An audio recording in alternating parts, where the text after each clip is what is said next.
In May, the BBC documented the arrest and jailing of its crew when it attempted to film the living conditions of poor migrant workers in Doha in preparation for the 2022 World Cup. Their equipment was confiscated and never returned. An investigation by The Guardian said Nepalese migrants in connection with World Cup stadium construction died at a rate of 1 every 2 days in 2014, a figure which Qatar's labor ministry refutes.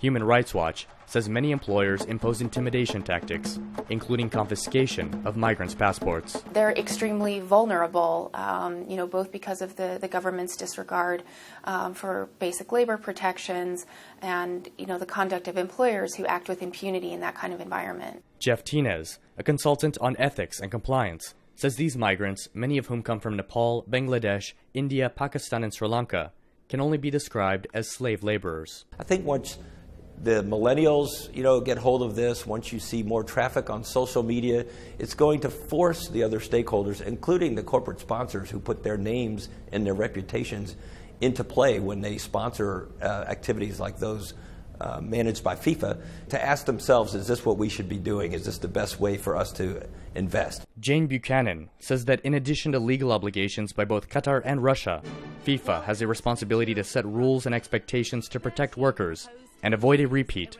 of past mistakes. What we saw with the Sochi Winter Olympics was rampant exploitation of migrant workers, building the infrastructure and venues, real disregard on the part of the Russian government until really the very last minute to inspect and hold employers accountable for those abuses.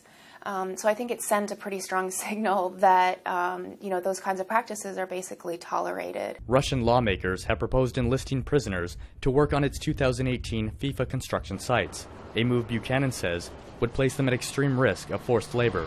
She says the Russian government has already weakened labor protections for workers engaged in World Cup preparations. Ramon Taylor, VOA News, New York.